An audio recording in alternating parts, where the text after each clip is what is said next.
Morning tubers. It's going on 10 o'clock and what, 82 degrees in the garage, and it is Saturday, September 22nd, and looks to be a nice day out here today.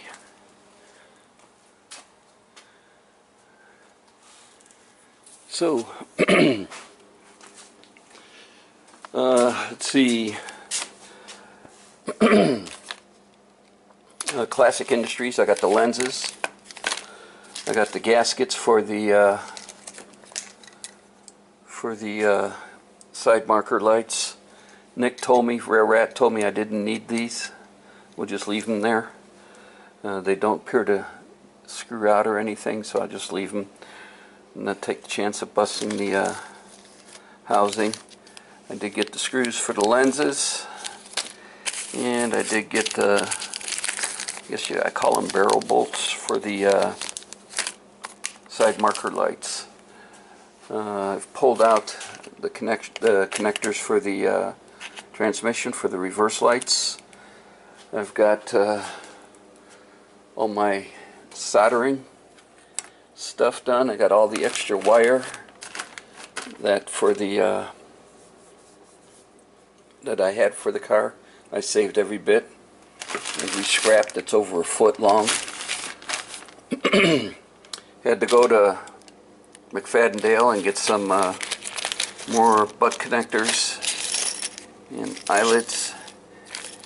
And no, I'm not related to that company. I wish I was. Then I would have paid to have the car done. Pulled out the set. Got the tools all set up. This is for the weather pack connectors. And so we're all set to go. So the goal today is to be wiring the backup lights,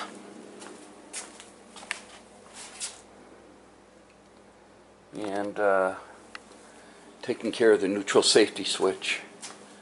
So first I got to run to O'Reilly Auto Parts and get some 1156 bulbs for the backup lights, and then we'll come back. So when we pick this up, it'll be underneath the car. I'll show you the transmission and what we need to do on that, and we'll go. I'm going to pull the tripod out, and I'm going to explain a few things and what I did when me and my sons wired the car, and how we went about that. I did have to get some more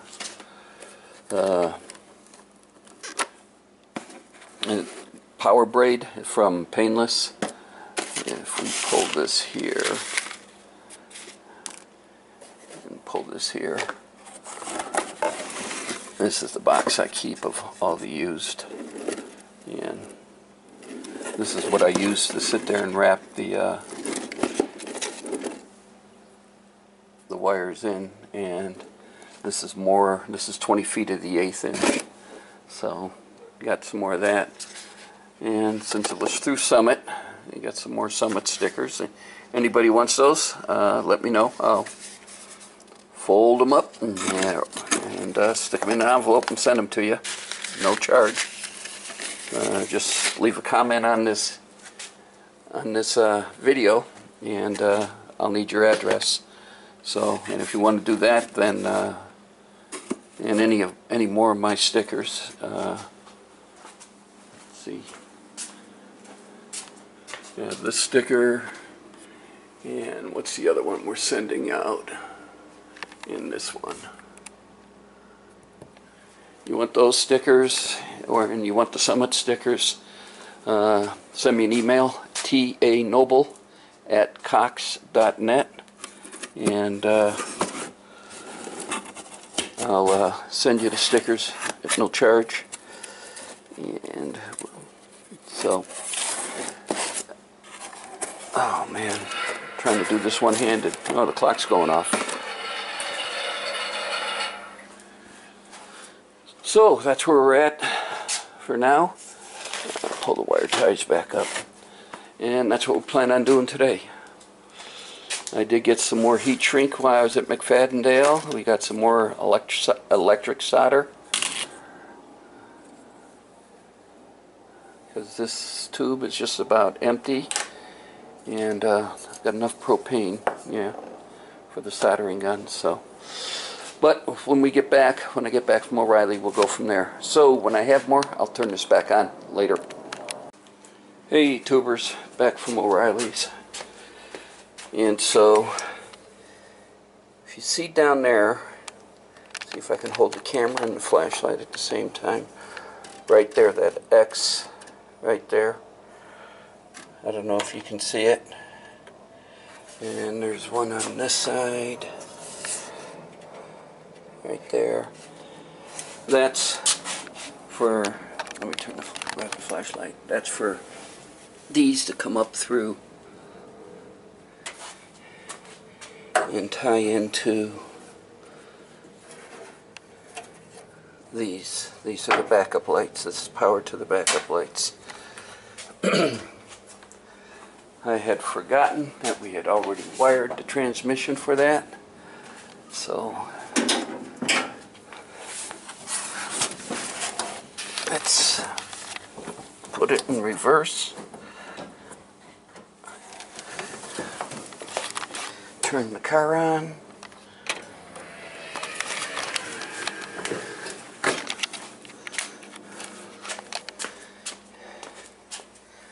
And I'm going to hold you with my chin. Take the wire nut off and hit the test light. And you see, I'm assuming you see that it's on. So we got power to it. I'll put the wire nut back on. Go back to the car. Take it out of reverse.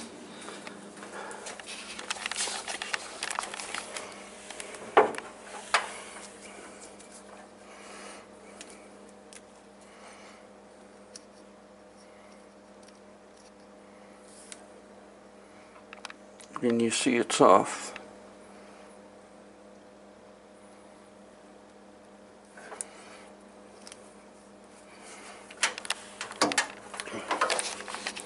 Alright, so we'll put this back up here. So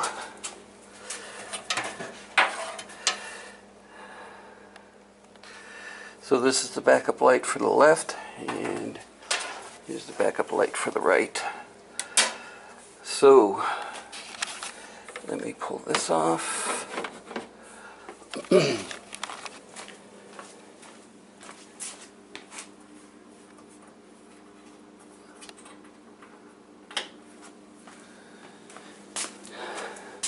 So what we're going to have to do is drill holes here and there and get that up there for the backup lights.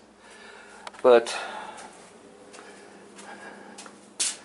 so that saved a lot of trouble.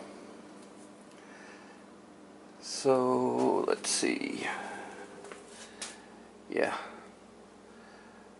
So we're going to have to find out what size hole for these grommets.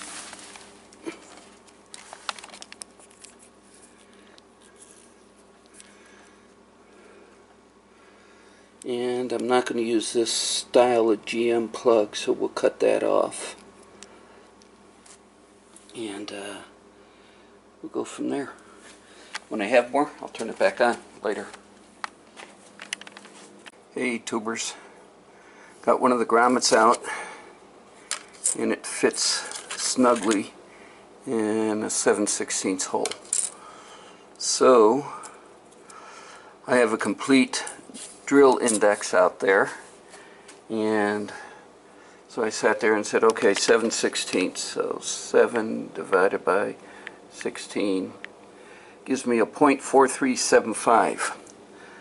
So I went out there and I looked, and the machinist drill index I got, the largest goes to a 0.4113.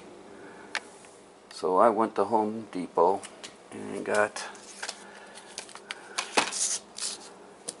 the long 7/16, and then I got a 7/32 to pilot bit it and then drill this. You ask why I got this is because of where it's got to be drilled in the trunk. This side it'll be okay because it's right there, but when we get over here I'm going to be fighting with a lot of stuff. And the other reason is on these long bits like this, I have 1/4 inch, I have 3/8, and I have 1/2 inch. Now I got 7/16. So we're going to drill a hole and see if this works. More in a minute. Later. Alright, tubers. One done.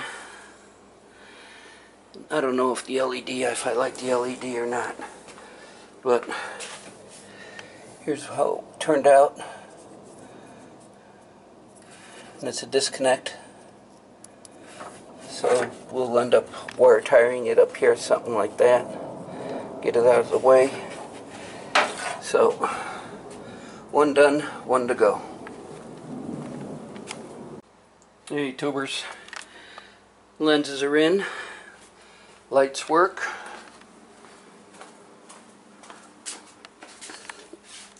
Let's pop it out of reverse.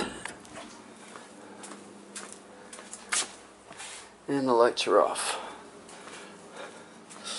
Alright, you guys are going to love this one.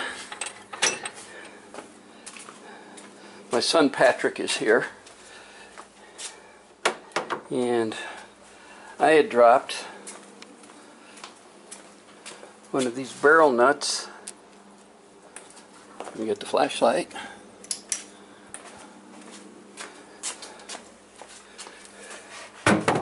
Down there, putting on this running light.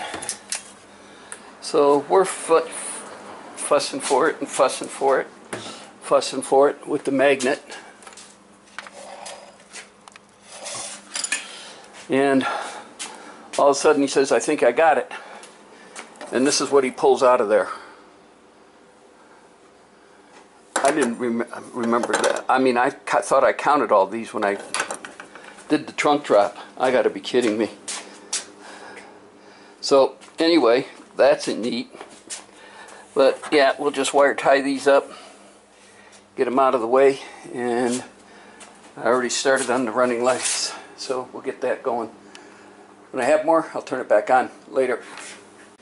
Hey tubers, okay, I'm going to take a little short time in this video to sit there and show you a few things that I've learned in doing wiring and the way I do it. And I'm not saying it's right, I'm not saying it's wrong, but this is what I've learned over the years and talking to a few people. And so I just figured I'd pass on how I do it and the reason why I do it. When I first decided to put a fuel-injected motor in this car, I kept reading and seeing on shows that power to the ECU was the utmost important, and where to get power, and that if you didn't ground everything properly, you could end up with a bunch of nightmares. Well, these two leads here, okay, these two leads right here, this is the power for the ECU. And I could have grounded it to the frame or to the body of the car. I instead decided to bring it all the way back to the battery and to ground it there to make sure that it was ground properly. If you guys remember, when we wired this car up, we took the stock GM wiring harness for the Ramjet 350. Let's go back up here.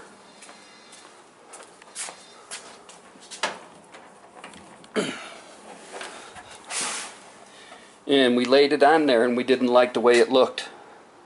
And so then I found a company, Ron Francis Wiring, and they had an aftermarket wiring system for the Ramjet 350, which is their stuff right there.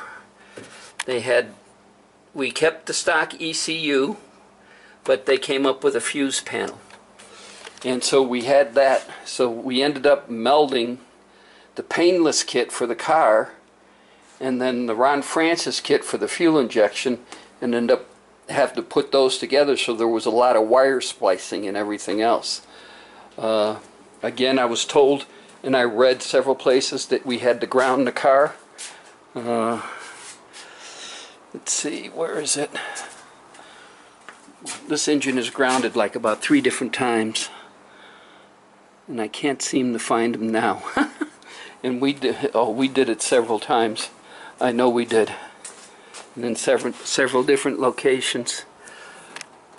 But yeah, and that was the main thing. Yeah, here's a ground here, coming down to here, to this bolt here, comes up and goes underneath the alternator. But I mean, that's one of probably 4 grounds that were on the engine, so that's what I did. But what I wanted to do is sit there and talk to you about splicing wires. And butt connectors are good, okay.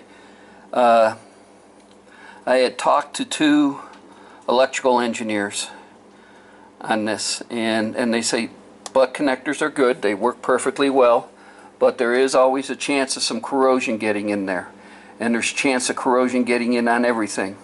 So what I'm going to do is I'm going to show you a few things that I do, and I'm going to set you up on a tripod, and we'll go over a few things, and I'll show you how I splice wires and a few things, and what we did along the way to sit there and to make sure that everything was going to last.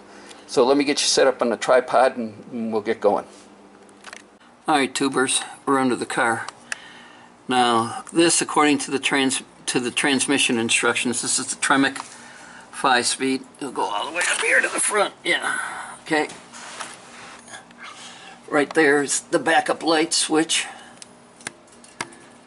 But this is for the neutral safety switch. And they call this a Ford connector. I don't know why they call this a Ford connector. So we might cut it off of here. We might try to find a Ford connector. We don't know yet. But I need to verify. So what it is in the transmission there's a micro switch, and when it's out of gear the switch is closed, and when it's in gear the switch is open. So that's your neutral safety. So we're going to sit there, and I got my tester. I don't know if you can see it right there. So I'm going to start testing continuity, and we'll go from there. So when I get more, I need 2 hands for that, so when I get more I'll turn this back on later. Alright, tubers, got the front marker light on, and got the side marker light on, and as you saw the clip before, I was underneath with my meter testing that neutral safety switch out of that plug. And it is a neutral safety switch. It's when the transmission's in neutral, the micro switch is closed, and then when the transmission's in gear, the micro switch is open. So if I wire it up, that means you can't start this car in gear. It's got to be in neutral. So that's what I think we're going to do. I took a picture with my phone. Let's see, granddaughters.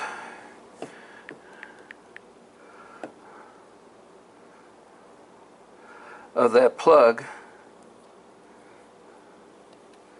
They call it a Ford plug, and actually I've never seen one like it. There's the other side of it, and there's the connection of it, and it looks like it's a it looks like it's a female, so I need to find the male connector. And so tomorrow, because I'm done for today, tomorrow we're going to go to O'Reilly's and see what they have, see if we can find some peanut bulbs, some clear and some yellow ones, and see if we get the marker lights working. So that's all I got for now for today, and I want to thank everybody for watching, subscribing, and of course leaving comments. You all have a good one. Later.